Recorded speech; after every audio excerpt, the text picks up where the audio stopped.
আহত হচ্ছে। এই জায়গায় প্রায় জায়গাতে এই জায়গাতে অ্যাক্সিডেন্ট হয়। আয়ও কী করে সামনে গাড়ি তুবি সিএনজি কাটতে হবে, একটা 2500 করে টাকা নেই, কারণ 2500 টাকা কামাই করতে তো অনেক কষ্ট হয়ে যায় এখন একটা গরিব মানুষের, বুঝলেন।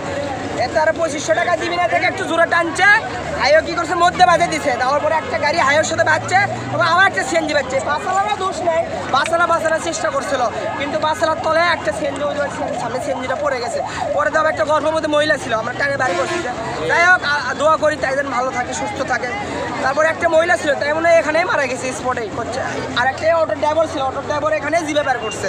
তা আমার আপনার 12-13 জন আহত, 2 জন এই জায়গায় স্পটে মারা গেছে। আমার কথা যে এই জায়গায় কোনো চাঁদাবাজ চলবে না, এই জায়গায় কোনো রংবাজ চলবে না, কারণ এই জায়গাতে আপনি একটা টার্নিং কোন জায়গা, আমরা এই জায়গার আগে আমি আবেদন করছিলাম একটা ব্রিজ করে দেন, এই জায়গায় ব্রিজও হয়নি। কারণ এই জায়গাতে আজকে আমার একজনের মা ঘুম গেছে, কালকে তো আমারও ভাই বোন আত্মীয় স্বজন এই জায়গায় মরতে পারে। আমি নিজেও মনে পরিস্থিতির শিকার হয়েছে।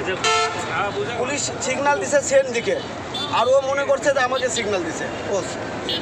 ও মনে করেন যে কোনো কারণে আসে ডানে মোড়ে জায়গা ওটার সাথে বাজে বাস্ট হয়েছে।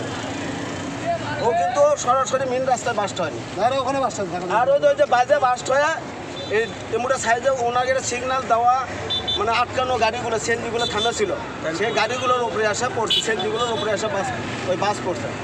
আমরা সাধারণ জনগণ সবাই ধরে এই সেনজির পোস্টকে উল্টে দিয়ে আমরা তলে থেকে লোক বার করছি, কিন্তু এখানে অলরেডি 2 জন আমরা মৃত্যু অবস্থায় বার করছি। লোক এবার এসে পরে 12-13 জন লোক খাম হয়েছে। ওগুলো পানি ওগুলো কোথায় গেছে? 10 মিনিট মারা গেছে। ইস্কার লোক বললো উনি মারা গেছে।